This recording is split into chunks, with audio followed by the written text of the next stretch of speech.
Hello বন্ধুরা, তোমরা সবাই কেমন আছো? তো একটা ছোট্ট করে রান্নার ব্লগ করলাম। তো আমাদের বাড়িতে ঠাকুর বিসর্জন, কালী ঠাকুর বিসর্জন। তো চিকেন, মানে চিকেন কষা আর রান্না হচ্ছে। সেই ফাঁকে আমি কটা বাসন ছিল মেজে নিচ্ছি, আর মাছ ভাজা হচ্ছে।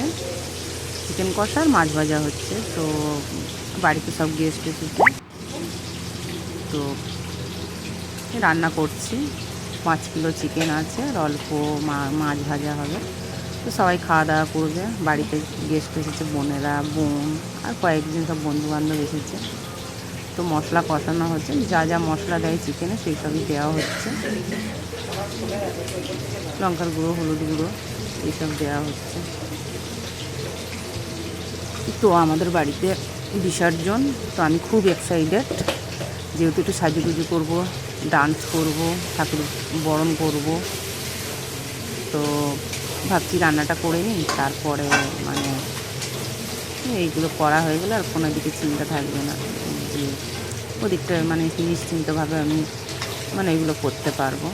তো ওই জন্য ভাবছি রান্নাটা তাড়াতাড়ি করে নিই। তো এই টাইমে আমার বোন ক্যামেরাটা ধরে আছে, ও এসেছে, তো আমি বলছি ক্যামেরাটা ধর, আমি তাহলে একটু ভিডিওটা করি। তো ও ক্যামেরাটা ধরে আছে। মশলা কষানো হয়ে গেলে চিকেনটা দেওয়া হচ্ছে।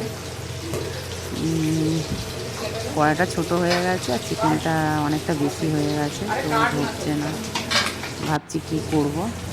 তো একদিকে আর একটা কড়াইয়ে কাজ হচ্ছে, তো ভাবছি কী করব।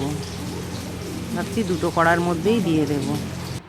তো এদিকে চিকেনের আলুটা ভাজা হচ্ছে, ভাজাটা হয়ে গেলে ভাবছি এদিকেও খানিকটা চিকেন তুলে দেবো। নাড়া যাচ্ছে না, তো আমার হাজব্যান্ডকে বললাম একটু হেল্প করো। তো চিকেনটাকে একটু নাড়াচাড়া করছে। তো বললাম যে খানিকটা এই কড়াটাতে তুলে দেওয়া হোক। তো তারপর দুটো কড়াইয়ের মধ্যে দেওয়া হলো, দিয়ে নাড়ানাড়ি কষাকষি হচ্ছে। যেহেতু চিকেনটা কষাই হবে, ঝোল ঝোল করবো না। তো প্রায় কষাকষি হয়ে জল টল ঢেলে দিয়ে চিকেন প্রায় মানে কাছাকাছি রেডি আছে। Tata, bye bye. কেমন হলো ভিডিওটা?